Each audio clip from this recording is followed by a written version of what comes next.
hier, ou il y a à peu près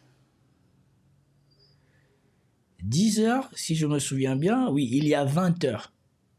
Il y a 20 heures, une personne a tweeté que l'Iran avait demandé 10 points pour la région et ses alliés pour qu'on puisse faire la paix. Et la personne a dit ces demandes, voilà. Et dans ces 10 demandes, il y avait le fait que le pays de Netanyahou devait arrêter de bombarder le Liban. Et elle a dit, voilà, il y a zéro chance que le pays de Netanyahou coopère ou en tout cas accepte les choses que l'Iran avait demandées. Soit ils allaient saboter l'accord, ou alors ils allaient the whole thing is set up from. Bon. Ils allaient saboter l'accord. En gros, il n'y avait aucune chance que l'accord que l'Iran demandait, si ça incluait le Liban, que ça puisse marcher à cause du pays de Netanyahou. Et à cela, évidemment que le traité de paix, ou en tout cas le projet de cessez-le-feu sera saboté par le pays de Netanyahou. Et c'était il y a 20 heures. Et donc, moi, quand je vous ai fait le live de ce matin, j'ai vu cela, je me suis dit, ils vont quand même pas oser tout de suite parce que ça serait contre-productif pour Trump. Parce que Trump, il essaye de s'en sortir justement du piège à rats dans lequel ils l'ont enfermé. Mais ici, là, on est devant des choses qui nous échappent.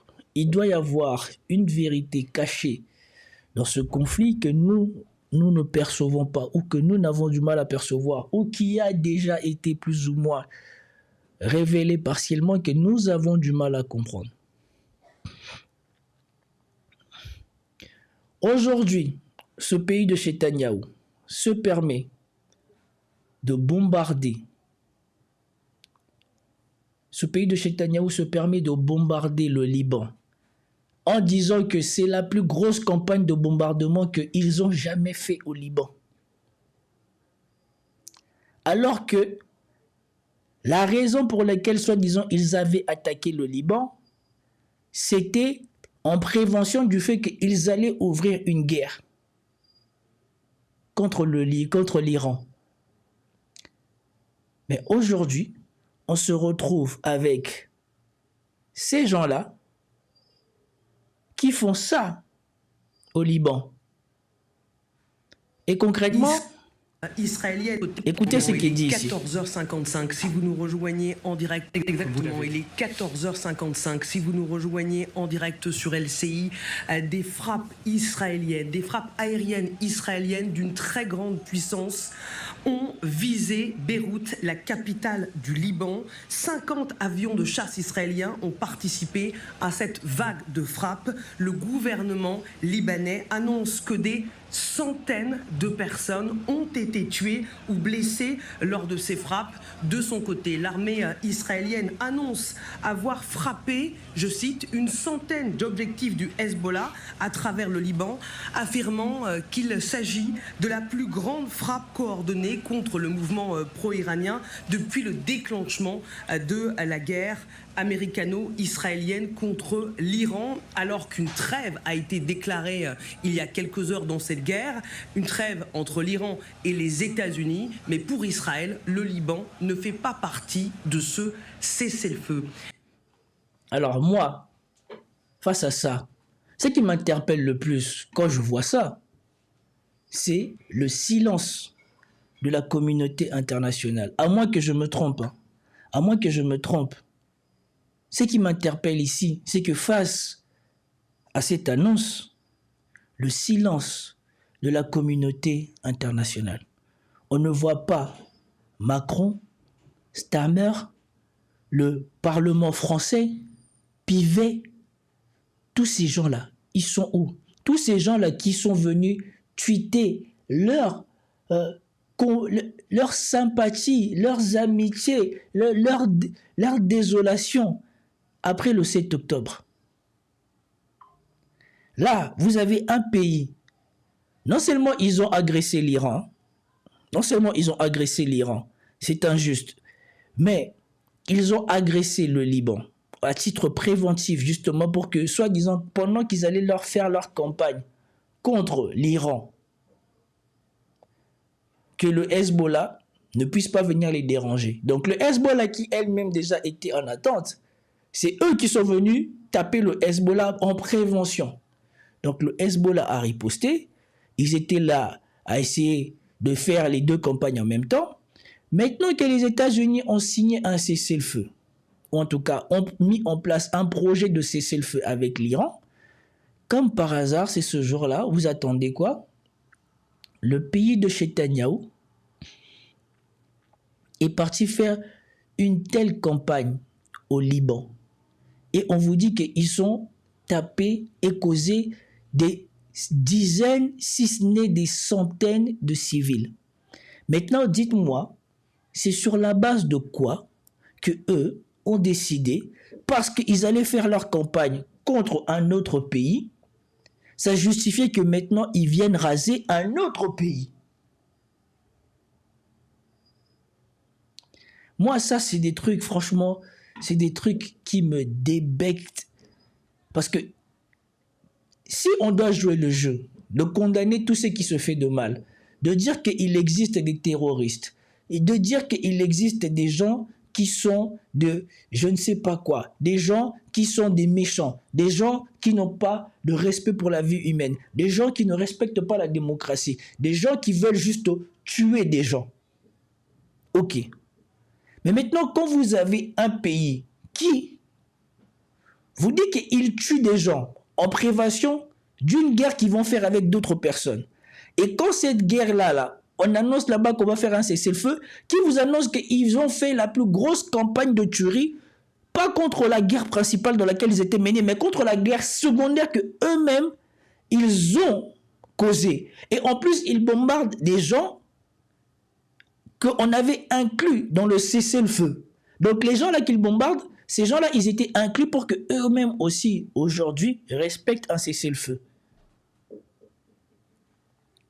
Donc moi, il faut que j'aille sur le truc de Macron. Franchement, il faut que j'aille voir sur le truc de Macron. Parce qu'apparemment, ça a été fait depuis le début de la journée. Il faut que j'aille voir quelle a été la réaction d'Emmanuel Macron par rapport à ça. Est-ce que même il a réagi? Alors, il y a 44 minutes, on nous montre ici, visite du président de je sais pas quoi, votre visite et tout, Qu'est-ce qu'il nous raconte d'autre? Meeting heureux. Voilà. Il y a 9 heures, il a fait ça. L'annonce de cessez-le-feu est une bonne chose. Nous avons depuis le début du premier jour, le même objectif. Protéger nos ressortissants et nos intérêts. Et autre côté, nos partenaires régionaux et travailler à la désescalade pour ramener la paix et la liberté de navigation. Donc là, il parle de cessez-le-feu et de la réouverture du détroit d'Ormuz. Il n'y a aucun mot sur ce que vient de commettre le pays de Netanyahou. Alors ça, c'est son truc à lui. Moi, il faut que je regarde l'Élysée, parce que aussi l'Élysée aussi, et aussi ils ont une communication. Apparemment, ils ont un Twitter, donc on va aller sur leur Twitter. Voilà. Il y a 9 heures, on nous parle de Cédric Kohler qui serait venu. Donc, les gens qui ont été libérés par l'Iran, qui sont réceptionnés par le président. Et c'est tout. Et c'est tout. Donc, ni l'Élysée, ni le président, alors que soi-disant, c'est le président qui devait protéger les Liban, qui avait à cœur la vie des Libanais, qui, moi je le dis toujours, pour moi c'est Emmanuel Macron qui a fait passer le message à l'élite libanaise qu'il était temps de trahir Nasrallah. Pour moi, je le répète, je l'ai décrypté dans ma vidéo, je l'ai dit, ça là, c'est un message que Macron fait passer à l'élite libanaise pour qu'ils trahissent Nasrallah. C'était quelques jours avant que Nasrallah soit bombardé par le pays de Netanyahou. Et aujourd'hui, le pays de Netanyahou fait ça aux Libanais, il n'y a personne. Il n'y a personne qui réagit. Alors, ne pensez pas que ma compassion pour le Liban fasse oublier tout ce que j'ai dit au sujet des Libanais.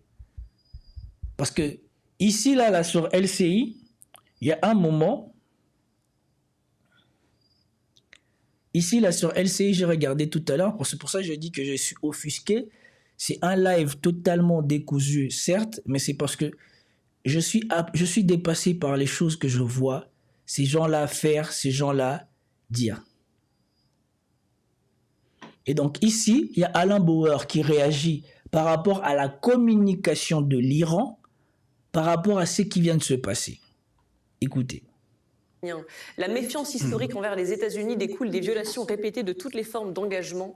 Les États-Unis n'ont pas respecté la première clause du plan concernant le cessez-le-feu au Liban. On sent qu'on est sur une ligne de crête. Est-ce qu'on peut rebasculer dans la guerre? Bien sûr. C'est d'ailleurs le but de tous les va-t-en-guerre, quels qu'ils soient d'ailleurs, parce que, y compris chez les Iraniens, il y a eu quelques lancers de missiles, dont un sur le pipe saoudien, plus quelques amitiés aux Émirats, je crois, et à Koweït. Et au Qatar. Qatar et à Koweït aussi, je crois. Enfin bon, il y a eu quelques frappes par-ci, par-là. On notera d'ailleurs que ce qui est plus intéressant, c'est la réaction au bombardement libanais. L'agence FARS, qui est l'agence des gardiens de la Révolution, hein, c'est la voix officielle de la frange la plus dure du régime, dit pas « nous allons bombarder Israël, c'est la fin du monde », etc. Il dit « nous allons refermer progressivement le détroit d'Ormuz, ce qui est le niveau le plus bas de la menace chez les Iraniens. » Donc, vous voyez le cynisme de ces gens-là. Plutôt que de comprendre ici, on est peut-être en train de toucher du doigt le mensonge qu'ils ont toujours corroboré, puisqu'ils ont toujours dit le Hezbollah, c'est l'Iran. Là, Netanyahou vous dit qu'il a bombardé l'Iran causant des centaines de civils, de morts civiles, et maintenant on se moque du fait que l'Iran dit qu'ils vont refermer le détroit d'Ormuz en protestation de ce qui a été fait. L'Iran, au moins, fait quelque chose. Vous qui avez accepté il y a 2 jours qu'on massacre une civilisation, parce que je rappelle, hein, quand Trump il a annoncé qu'il allait massacrer une civilisation, ils ont tous fait semblant, les offusquer. Oh, mais il peut le faire. Hein. Jamais ils ont dit, non mais attends, c'est un scandale, tu ne peux pas dire ça, tu ne peux pas penser ça. À part le général Desportes qui a dit, mais attends, on est chez les fous. Depuis quand un président d'un pays démocratique, soi-disant qui respecte le droit de la guerre et de tout ça, peut venir à la télé annoncer qu'il va commettre des crimes de guerre en masse ou de crimes contre l'humanité en masse. Et tout le monde trouve ça normal. Je vous rappelle que tous ces lâches-là aujourd'hui qui sont soulagés et qui font semblant d'être soulagés, je suis sûr qu'au fond d'eux, ils doivent être déçus. Ils doivent se dire « Ah putain, pourquoi il n'a pas fait? On avait l'occasion de se débarrasser de l'Iran. » Hein? Comme ça, tous ces gens-là du Sud, là, ils allaient comprendre une bonne fois pour toutes qu'ils doivent se taire. Hein? Qu'on ne va pas partir comme ça.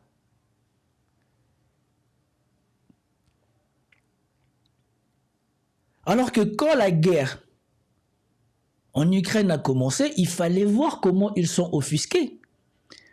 Quand on a des bombes qui tombent dans le pays de Netanyahou et qu'on vous dise que c'est des vieux qui sont décédés, c'est même pas des vieux qui sont déchiquetés, c'est des vieux qui sont décédés. Des vieux de combien? De 70 ans. Donc tu te dis pas que une bombe qui tombe sur un balcon de vieux de 70 ans, ils peuvent décéder de crise cardiaque, de peur, de je sais pas quoi. Non, c'est très très grave. Il faut qu'on rappelle LCI, BFM TV, I24, E-News, tous les télés françaises, il faut qu'on ramène ça là-bas pour montrer qu'il y a des vieux qui ont eu peur qu'une bombe soit tombée dans leur balcon.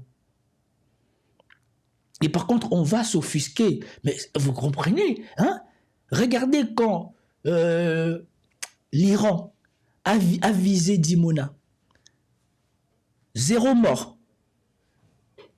Les journalistes, c'est même pas encore les politiques, les journalistes d'eux-mêmes, ils vous disent, hein? Mais pourquoi l'Iran vise des populations civiles? Ah bon? Limona, là, c'est pas les gens qui travaillent sur le nucléaire de Netanyahou qui sont là-bas. Vous appelez ça des civils? Et eux, au moins, ils sont tous vivants. Quand vous trouvez ça normal de commenter que le pays de Netanyahou ou que les Américains éliminent les familles entières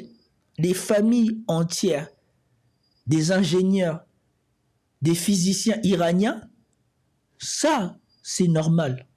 C'est l'ingéniosité, comment il s'appelle ça? Le travail extraordinaire des services de renseignement de Netanyahou. Hein, ils sont capables de détruire comme ça, d'éliminer comme ça. Mais vous, quand quelque chose tombe sur Dimona, fait 0 mort. Mais il faut que tout le monde comprenne qu'on a visé des civils. C'est un régime terroriste qui a visé des civils. Hein? Et aujourd'hui, nous avons l'une des plus grosses attaques terroristes depuis le début de ce conflit. Et non, rien, normal. Il n'y a pas un problème, il n'y a pas un souci. Je vous lis